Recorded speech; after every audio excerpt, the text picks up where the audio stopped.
I was just so close to getting eaten by that crocodile. This is one of the worst places imaginable to crash your plane and then hope to survive. Let's try our luck. Oh, yeah. Oh, that's a beauty. Holy shit. This crocodile is just following me up the beach here. This is the perfect mud crab hole. Look at that smoke coming. Yes. Keeping me on my toes a little bit too much.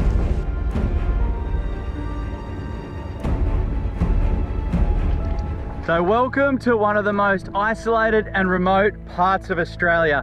Back in World War II, the poor pilot of this aircraft was forced to make a crash landing here. And boy, he couldn't have picked a worse spot. Pretty quickly, the war would have been the least of his worries and he would have had to switch straight into survival mode. First things first, he would have had to get ashore here. And these waters are full of crocodiles, sharks, stingrays, stonefish, everything out here wants to hurt you. I'm putting myself in this exact location to see what this pilot would have been faced against and to share his story for a plane wreck survival challenge. There's a huge stingray right here, so well camouflaged. Oh, if I stood on that one, he would have a massive barb. I'd be in all sorts of hurt. Look at the size of him. Now, the first challenge for this poor pilot would have, of course, been getting ashore. And while I was flying the drone, just during the introduction there's a decent sized crocodile in this creek here, and there's sharks cruising all up and down in the shallows here. But once ashore, his next survival challenge really begins. Now, a lot of these planes were kitted out with survival rations in case they went down. But for the sake of this survival challenge, I'm just gonna go pretty simple, really. I've got just a shirt, sunnies, and a hat to cover up, and then in here I've got GoPro batteries so I can share it with you guys, sunscreen, the VHF radio, we do need an exit plan eventually, and got a GoPro so I can bring it all with you guys. The one survival item is I've got a knife strapped to my leg. Back during World War II, all of the pilots would have traveled with a knife strapped to their belt, hence like a Swiss Army knife or something like that. But that's it for the survival challenge, guys. Let's get underway. These are definitely pig tracks here. I'm just having a quick walk along the beach where we've washed in to see if anything stands out as an obvious food source. Oh, this is a tiny little piglet. One this size would be able to just run down and catch. And then anyone who's eaten bacon or pork before knows a pig is a great source of food. So we'll keep our eyes out for him.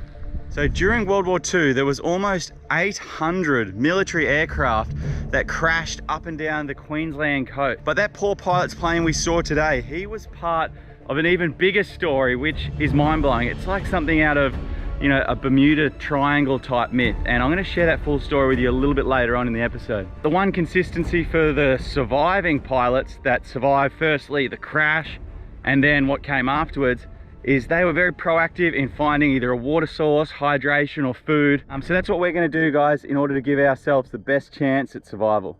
Quick disclaimer as always, guys, I've never been in a war. I've never had my plane crash down. So what they were going through that led up to these moments, I can never fathom. It's more so what happened after the incident.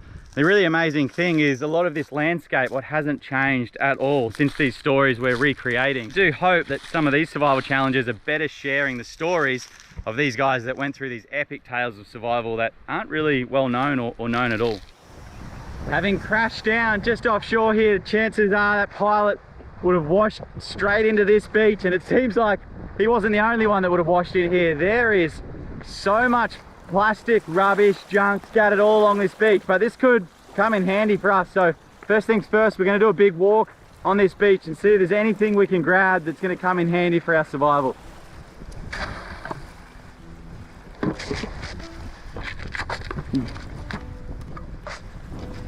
Unbelievable how much stuff is washed in here.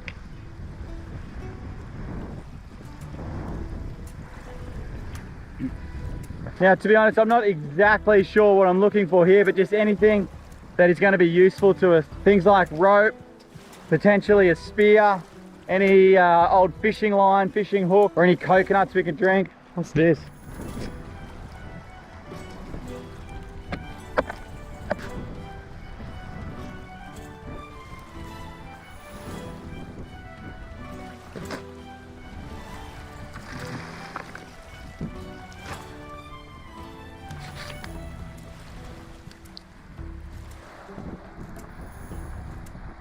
There's so many plastic bottles on this beach, but some are completely unopened, completely sealed, and that looks like fresh drinking water. So I'm gonna try my luck here. Oh, it's hot. You could boil a mud crab in there at the moment.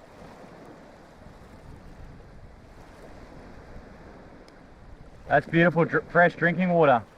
Don't know how long it's been here for, but we're gonna take what we can get, especially with hydration. That's a lucky start. Another one.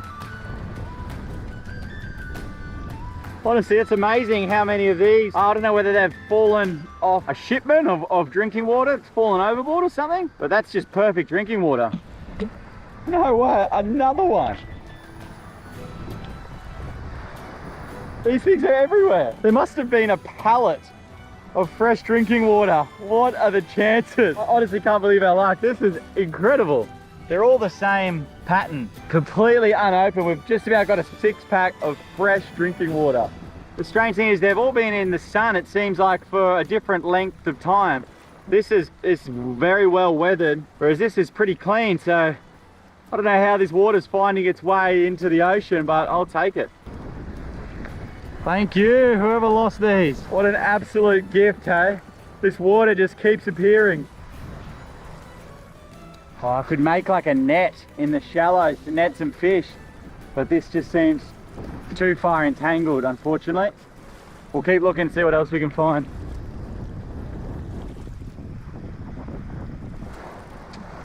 Look at all these.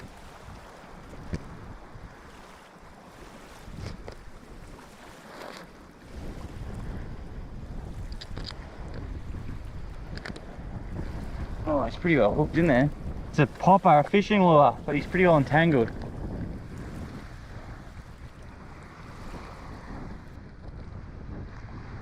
It really does break your heart a little bit, to be honest. Such a pristine beach. I mean, look at this.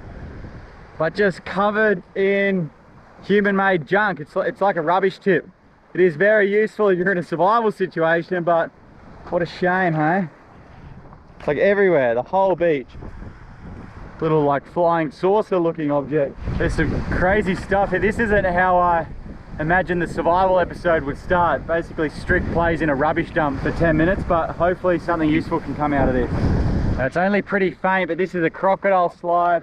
Come up, sat underneath here, and then return back down. Yeah, needless to say, we are going to be on a pretty sharp lookout for crocodiles. Actually, there's a big dark shadow that looks a lot like one just here. This might actually be.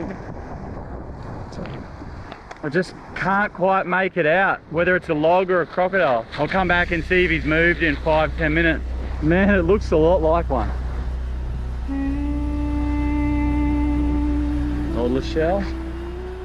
Thought we might be in luck here. One great source of hydration is, of course, the coconut, but that one's too small. Wouldn't be worth opening up. There wouldn't be enough to drink out of it. Keep looking. Oh, there's some about 25 meters up there. We'll see if we've got any easier options. Yeah, that's a bit clearer. That's only a small crocodile, but he's going back and forth every which way. He likes it up here.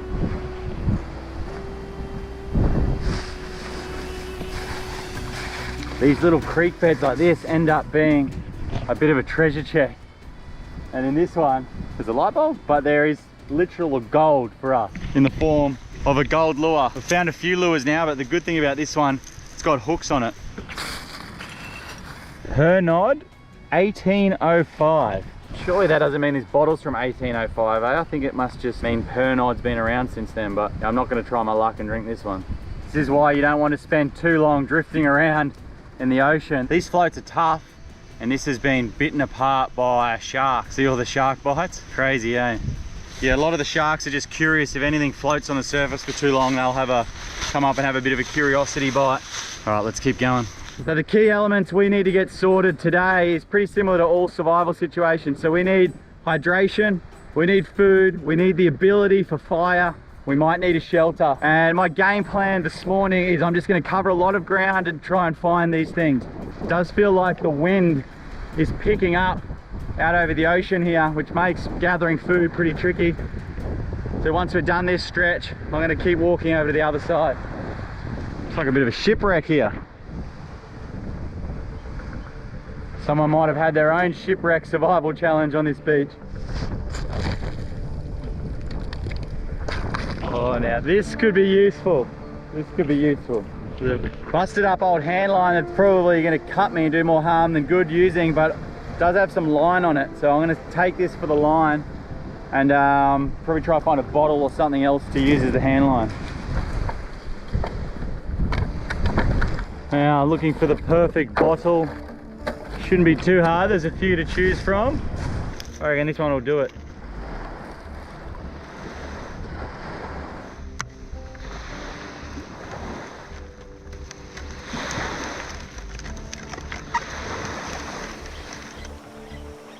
Oh yeah, it looks like a decent hook. If I can cut them out. Pretty rusty.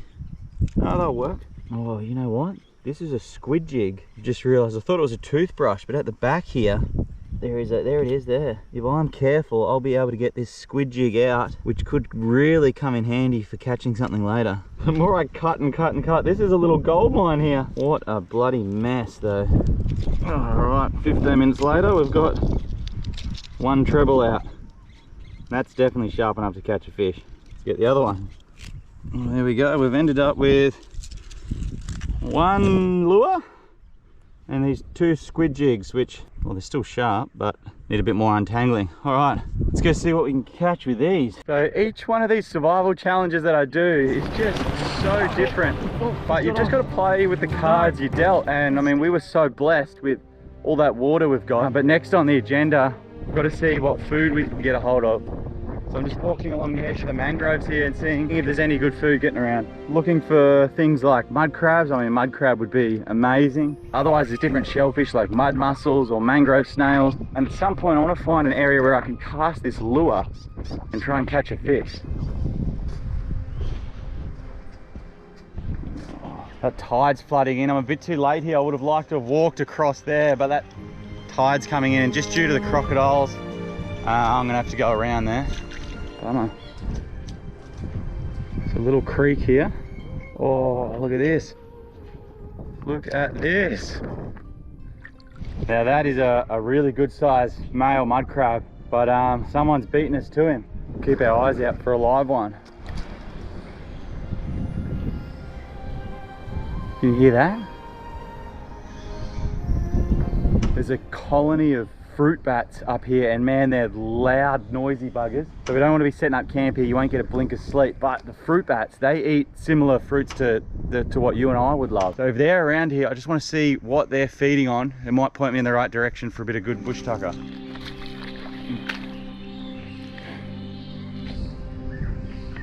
Plenty of these mud snails, or they get called a long bottom, around. We'll keep them as a last resort.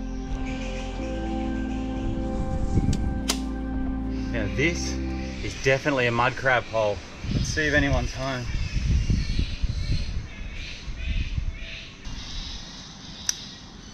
Whoa, this is the perfect mud crab hole.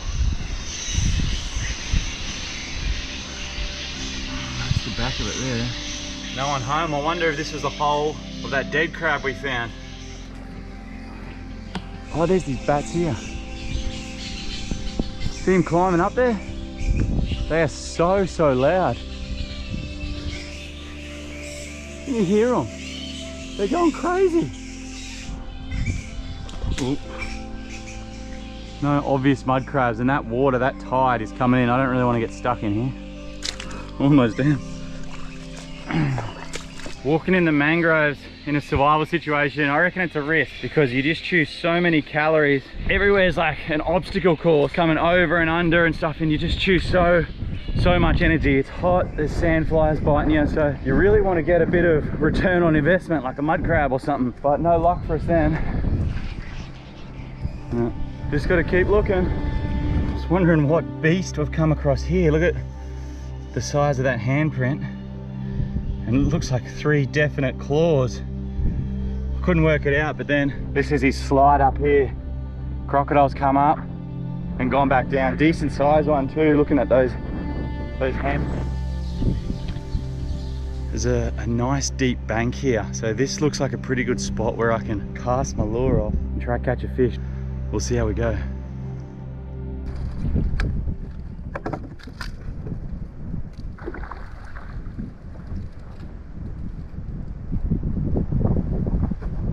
Something big is chasing the mullet in the shallows there. I'm shaking tying this knot. There's fish jumping everywhere at the moment. Let's try our luck.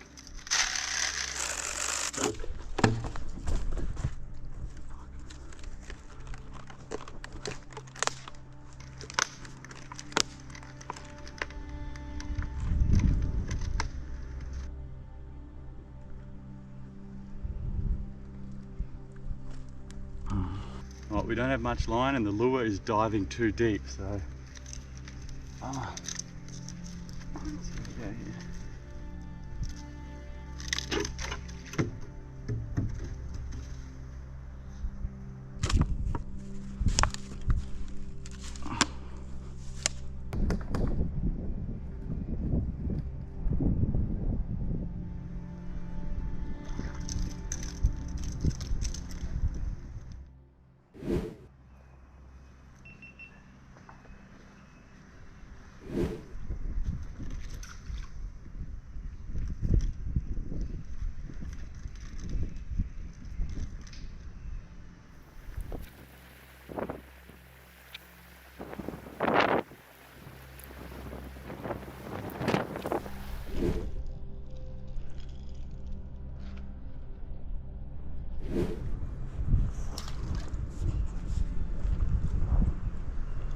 Come on, come on, come on. Come on, come on, come on. Oh.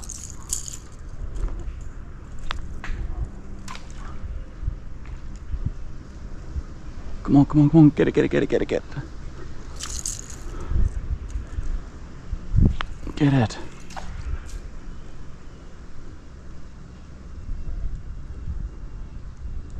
Some very nervous mullet coming in there.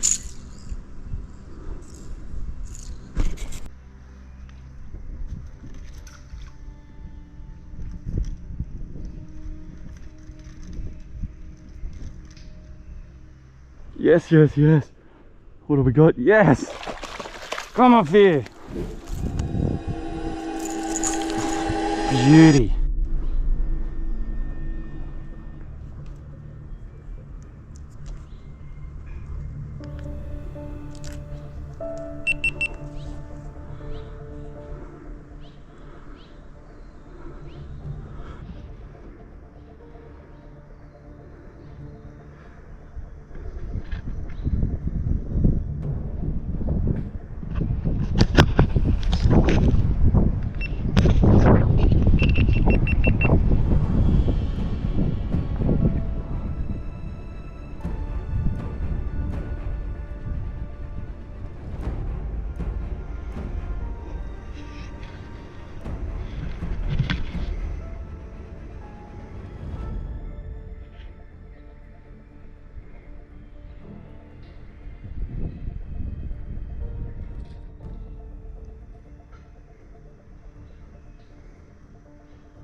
Holy f***. Now I've got a confession to make. I was just so close to getting eaten by that crocodile.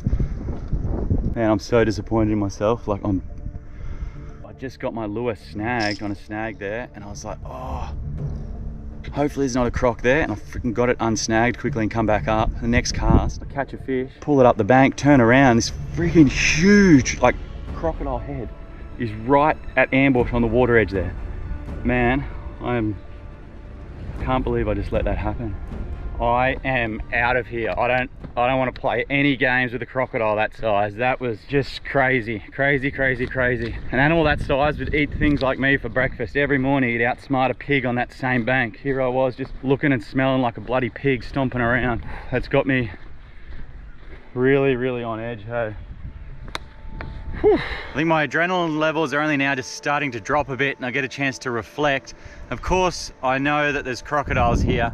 And I sat on the bank there for maybe 20 minutes with the cameras off, just looking to see if there's any signs of any ripples, any croc slides, anything. It wasn't a single sign, but I guess that's the true danger of the crocodiles, is as you become more comfortable, you can also become complacent. That's when the crocodiles are at their most dangerous.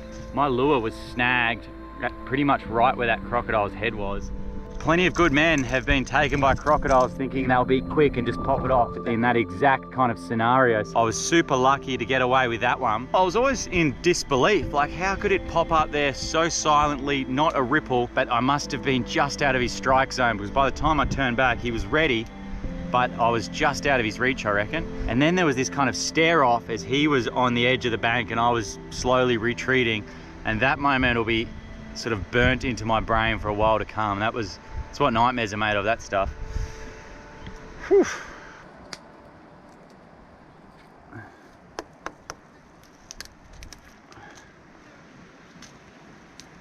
So this survival challenge has just gotten a whole lot more serious. So to paint the full picture here, guys, there is nothing around. There's no tapping out. There's no red button to press. There's no one coming. So it's probably 100 miles to the north before you reach the next little town.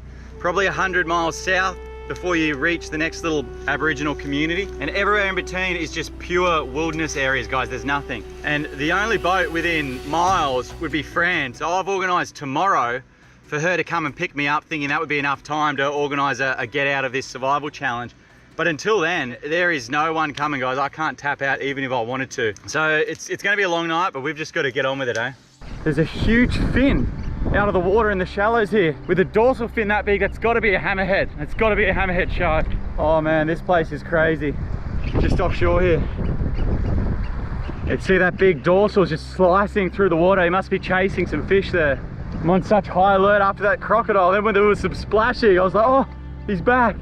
This time it's a hammerhead shark. Oh, look at it. Epic, epic, epic. He almost looks like he's beached. He's that shallow. Oh no, looks like we got some rain coming now.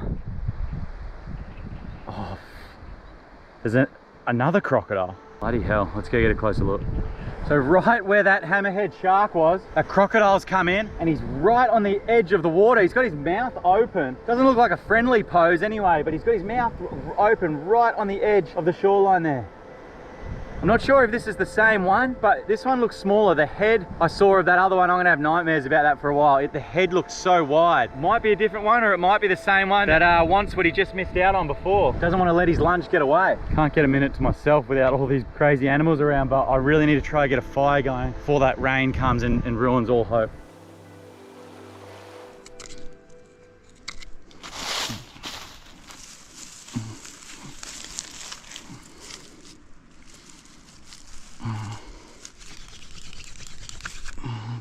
Not gonna go. Oh. Come on, good at the moment. A couple of wood chips might help. Start off a new hole. Look at that smoke coming. This one feels good. I can smell smoke. See the smoke coming up there now?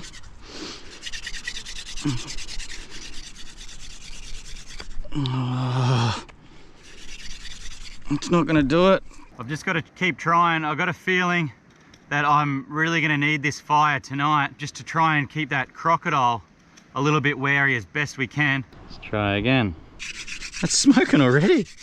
This is me just getting it ready. Smoking. We've got smoke and I can smell it burning. Just got to keep going now. Faster and a bit more pressure.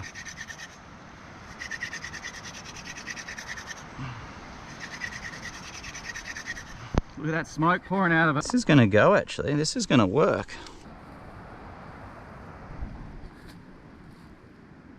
Yes.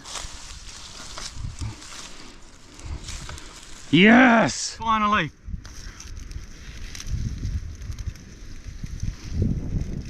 Oh, yes. That's going to give a bit of relief from the bloody sandflies for a couple of minutes. took so long. I think the rain's actually gone now, but we got there. Let's get this fire going so we don't have to do that again. This crocodile has not taken his eye off me. I want to go down and wash my fish, but he's been there the whole time. I've been mucking around with the fire and stuff. He just hasn't taken his eye off me. When I talk, he just drops his head underwater for a little bit, and that tide all afternoon is coming higher and higher and higher up to, I mean, this is the tide line. I dare say he's just going to keep creeping on in with it. I think I can cope with a sandy fish. I'm not going down there to wash it. So that's where the tide line got to last night. And then this is where our base camp is at this point, but I might have to get forced back into the trees. What an absolute gift that is. And anyway, we're sort of getting set for the afternoon. We've got plenty of hydration. We've got a smoky fire to keep the sandflies away. At some point in the salvo, I'll have to cook that beautiful cod, and I'll see our options for a shelter here as well as that tide comes in. So by this point, I'm pretty convinced that that crocodile is just stalking me and waiting for that tide to come in here. So I'm gonna go for a bit of a walk and see if there is anywhere with a bit more elevation where I can camp throughout the night, just as a bit of a safety factor. So let's go for a bit of a walk.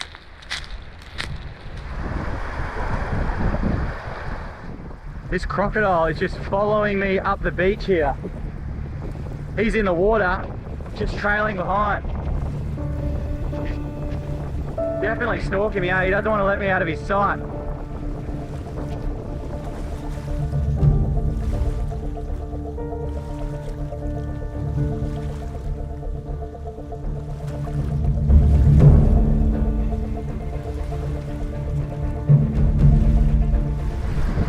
He's followed me the whole length of this beach, and he's just parked up next to that mangrove tree there. I'm going to try to do a sneaky and sneak behind him and get a closer look. I want to know if this is the same one that we had the run in with. He looks a bit smaller.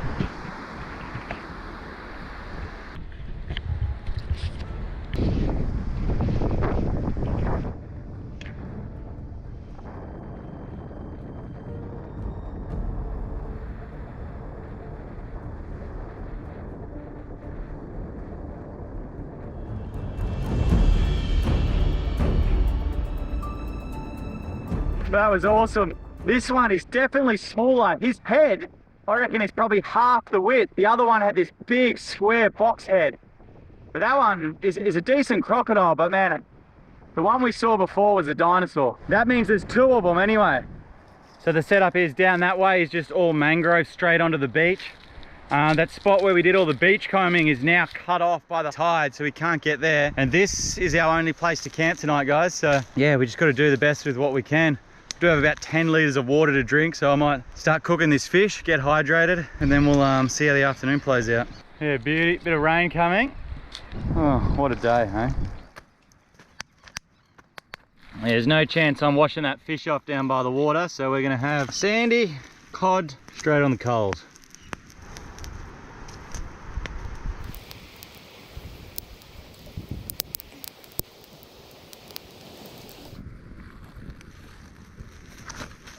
Smells good. Alrighty, he's done, I reckon. Oh yeah, smells beautiful. Put him here and let him cool down. Alright, let's see how we went. Bloody cod almost cost me my life, so I hope it tastes good. Thankfully all that skin and sand peels away in one heap, leaving the meat underneath. Alright, while we have lunch, guys, I'm going to tell you the story of that plane we came out of today. Yum. Oh, yum.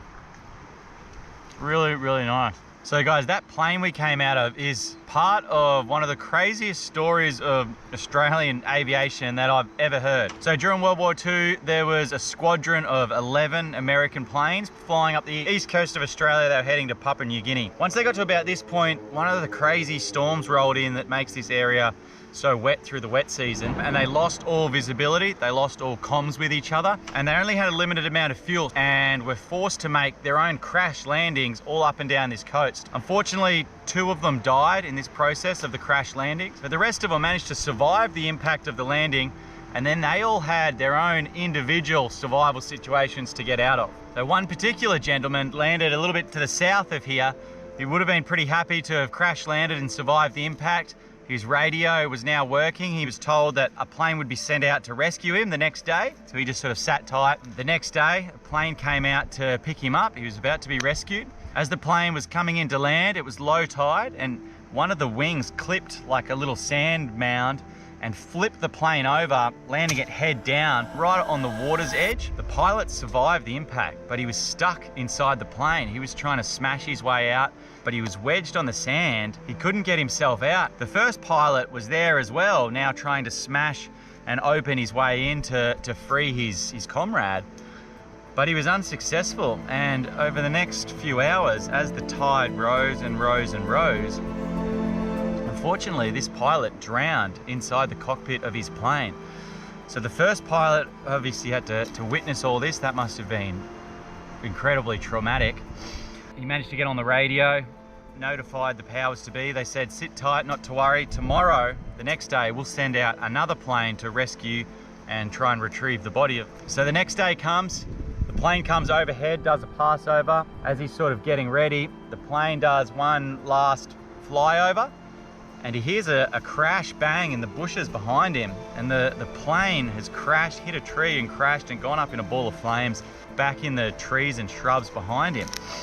That pilot didn't survive that either. So unfortunately, now you've got the first pilot on the beach, 2 dead rescue pilots. What a horror story. This is something out of like a Bermuda Triangle type tale. Thankfully, the pilot ended up being rescued eventually, 3rd time lucky, and he survived. Let's hope we don't have any such troubles with our rescue coming out of here.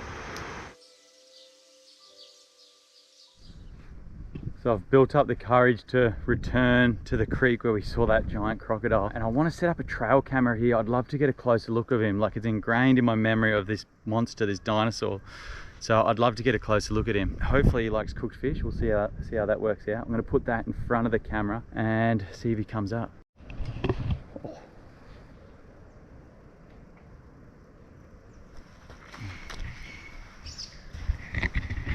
This is his slide, or one of his slides.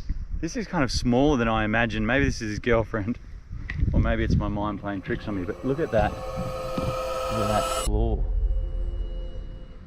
All right, let's set up fish frame and the camera.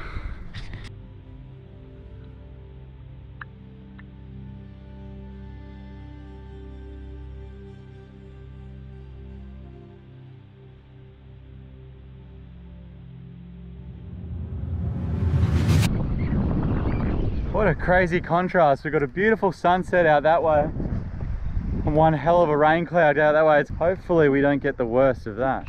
I think we are going to get a little bit of that rain actually. I'm going to put the cameras in a waterproof bag. Fingers crossed it passes over. Now, as for a shelter, with only limited time and energy, I didn't see any real need to chop down a heap of wood and then put leaves over the top to make a shelter, because basically I've already got what I would make right here with, you know, all these leaves over the top, creating a bit of a canopy. So I'm just going to crawl under the most densely leafed area here. That should give me, you know, a little bit of protection from the rain.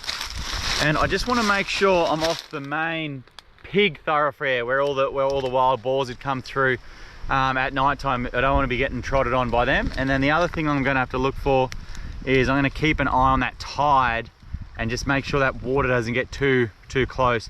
I need a bit of a buffer zone between me and the crocodiles. Probably get a little bit further underneath this.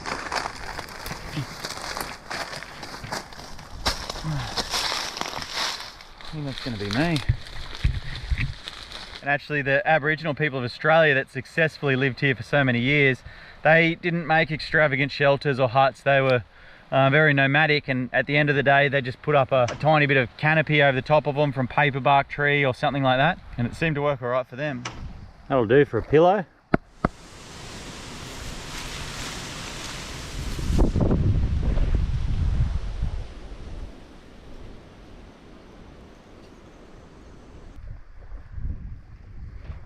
Not getting a hell of a lot of sleep, to be honest, between the rain and this big crocodile straight out the front. It's keeping me on my toes a little bit too much.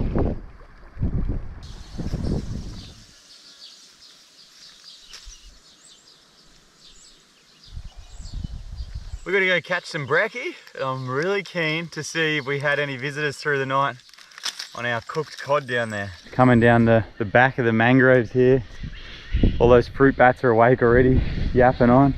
The tide's really low today, so if I can't find anything for brekkie down at the main creek, I might come and have a look in the mangroves.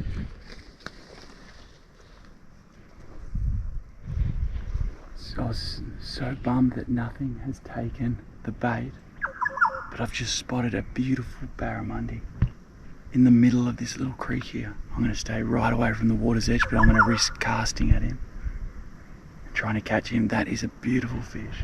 Just going to have a good look around to make sure that croc's not up behind me anywhere.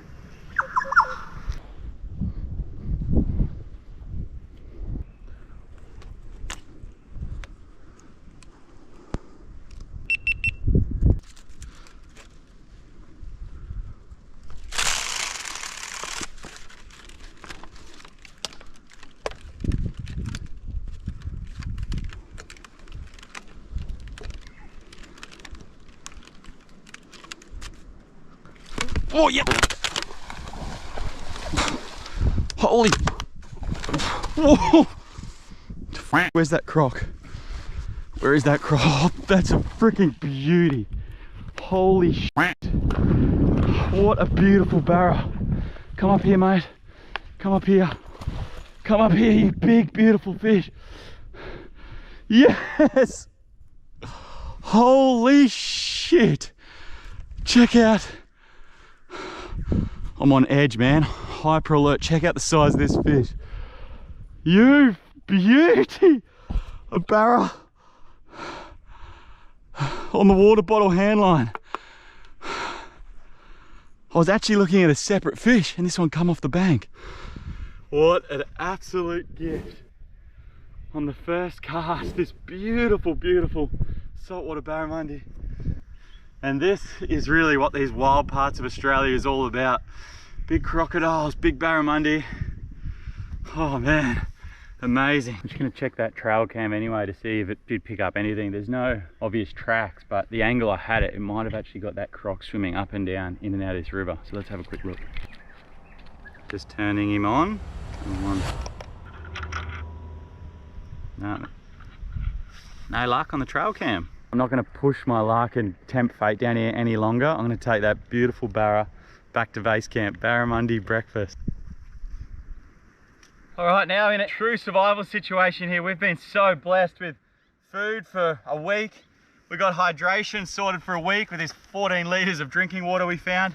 The next thing for us to do is we need a way out of here. So what we're going to do is we're going to put a big signal on the white sand here. It's going to stand out a big SOS, and that would be our best chance to get rescued. Back in the war days, there's a chance that another plane would have flown over, known that these guys were missing, and found them that way. Our rescue vessel is Fran when the tide's right coming in. So the best thing we could do is get that signal and then sit under the shade, get the hydration levels up. I think we're gonna make it out alive at this time. So for those that might be new here, my girlfriend Fran and I are doing a 4-month trip up the east coast of Australia, but along the way I'm getting dropped at various locations to do survival challenges just like this, basically being put in the exact position that these people found themselves in order to share with everyone what they were faced with and share their stories a little bit. But Fran and I are sort of on our own survival challenge every day. We're doing our best to live from the land and the sea. So although this was a big barramundi for me, that'll be perfect meal for Fran and I, and also all that water, I'll be taking all that back onto the boat. Finding fresh drinking water like that is such an asset. So we do have a few more things, like we've got a boat and we've got, you know, supplies and fishing rods and spear guns, but in some way it's a bit of a survival challenge. If you want to check that out, check out the Castaways channel. If not, thanks so much for tuning in, guys. Hope you enjoyed this one. Subscribe to the channel if you enjoyed it. Thanks for watching.